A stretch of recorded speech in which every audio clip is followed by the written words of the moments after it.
I've never seen my dad before I was 12 years old. I was not a planned child. My sister and myself had different fathers. So my dad wasn't there. I came in, he was married at the time. So I was, they would call it a bastard. So you were born out of wedlock. Yeah. And I'd never conceptualized this thing of a father. As a child, I think I dealt with things as they came. It never crossed my mind that I had a father. And my mother is in Joburg, that's all I know. And I get happy when she comes back because she brings us things. Yeah. My mind doesn't say, where's dad? Yeah. Do you get my point? And I think also kids probably deal with what they know, and what they don't know, they don't bother. And there was no such discussion in the house, because I think it's a different story for someone who had a father, who passes on maybe when someone is young. Because there's someone to tell you, oh, your father looked like this.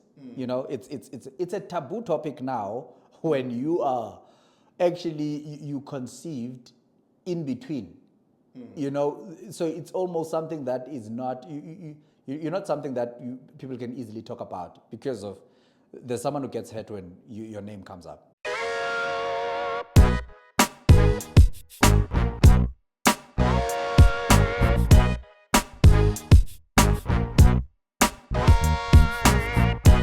Until 12, I've never asked the question. Until they said, hey, your father's coming. I'm like, so they were having these discussions in the background. Yeah, because, and by the way, when he comes, my mother was back from Joburg. That's another thing. So I realized, well, actually, this guy was still coming to check out his girl. Yeah, because I realized he was not here to see me. But anyway, so for me then I'm like, I have to then, now all of a sudden think, what does this mean? What do you mean my father? Then the story comes up. And for sure, I'm only given enough for me to work with what is. Yeah. So this guy comes in one day, and then, yeah, boy, and then he goes to see my mom, and then again, he's leaving. He asks me a question, which I've always told when I tell the story. He asked me, when I come back, what should I bring you? I mean, whilst I'm still thinking that, he asks, Ipombi, so Ipombi is your ice lolly. So he's asking whether he should bring me an ice lolly. I'm thinking, after 12 years, this guy wants to bring me an ice lolly. Like, yeah, okay, sure. However, though, when I'm 16 now, I go to try and find him, because I think my mind is actually also developing a sense of, and also there's preaching in church. You know that you have to forgive and you have to deal with some of the things that, could affect you. And now I'm seeing this whole father figure aspect playing out. And it does show sometimes, you might actually have an inferior complex when you're dealing now with older male people, because of you've never had to deal. I've dealt with women in my life, most of my life. So your interaction then with older men, you're not afraid or anything like that. It's just that you don't have a predetermined disposition of how, do you smile when you talk to an old man or not? Do you get my point? So now that to figure out is not something you're not born with it. It's a practice over time that people don't understand. Yeah, so then it actually speaks to how then you deal with men later on, in terms of, do you become passive aggressive in your engagement with them? Do you take authority as something that is good, or do you see it as a threat? And I realized over time that, okay, there are certain things that I think I could be rebelling against because I'm not used to them. If ever they actually come across, they could easily come across as abuse, because of I'm not used to that kind of setup. Sure. So it was not negative things that played out, but it was, I could see in my interactions, I could see in my observations, and also, so then it actually kind of brings out something that, this could be because of that. Wow. So you said you go to look for him at 16. Did you find him? Yeah. So I find him. Man is old. He was diabetic. He was amputated, both his legs. He can't see. But now I'm the one who's actually looking forward to the relationship than him. And it's not because I really want anything. And I have to emphasize that. I'm not looking for anything, but it's just me to deal or close this gap that's there.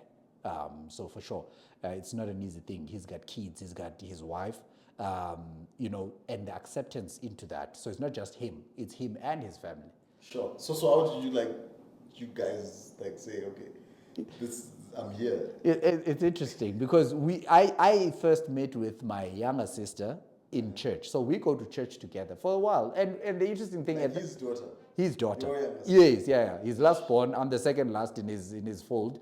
So unofficially as it might be, but Yeah. so we go to church together. At this point, in my mother moving around, we're staying now in a house which is directly opposite. So there's what in New Brighton, there's what we call a khanga. So it's a small, it's not a street, it's a small gap within a main street. So he's staying on the other side, we stay on this side. So when I come out of here, I just need to cross the road to go into to the side where his house is at. Yeah. And now we happen to be going to the same church with his younger daughter. Yeah. And just like anybody who would talk, because I also have community people there. People start talking for sure, and then someone gets to say that, actually, that's your sister or whatever, because people know things. Yeah. Then we get to know each other. Then she likes me, I like her. She then takes me to her house. We kids, somehow, relatively so. And then, how old is you said it's at 16? I'm 16. She is probably round about. She's 3 years younger than me. She's 13. Yeah. So it's all out of innocence. Yeah. So they know, yeah, okay. The first time I went to his house, I mean, as much as the man couldn't see me, but he reacted the moment he heard the name, and I'm sure he was like, stuff is catching up with me right now. Sure. And there's no running away from it. But it was not as bad as it probably could have been. I don't know. It took the mother of the house a little bit of accepting, and because she wants to also please her child, which is the last born daughter. So this last born came and said, "This is my brother." Yeah, it's like they're not like this. Is not like a situation where grown-ups involved. No. Family meeting. No, this is not an like this is your. No, this is not an official meeting where your mother brings you and you're like, okay, fine. No, this is like kids coming and they're like, yeah, here's my brother, and what? Wow. Yeah. So yeah. Then from there, and I mean, I get involved. I really try to bring about positive impact because I actually try to assist my younger sister in terms of concentration, school, and all of those things. Then also to assist the man as well. I take him to church at times, to do. I needed to deal with whatever could have been a bitter taste of him not being there when he was no longer around. Sure. So you do that like from 16, then you leave. Yeah. Then when I go to varsity, I think that's where the interruption is at, because I'm staying now in res at some point. Yeah, so I see them now and again. It's not as frequent as it used to be. But yeah, so there are also interrupted intervals in between, because also I've got other things now I'm trying to concentrate on. But yeah, until he passed on in 2007. Wow. And I mean, when I was there when he passed on, made sure that, because I had a vacation job that I had at that time. I actually said, no, I'll actually stay the week out. And I mean, that thing was like 2 weeks or something. So it was not a lot. Then I had to actually let go of that, attend to this, make sure that he was buried well, then continued with life. Wow, so you got like your closure there. And it helped you like also move on. Correct. Forward in terms of, were you still in varsity at that time? It was after. Yeah, it was my last year of varsity. Yeah.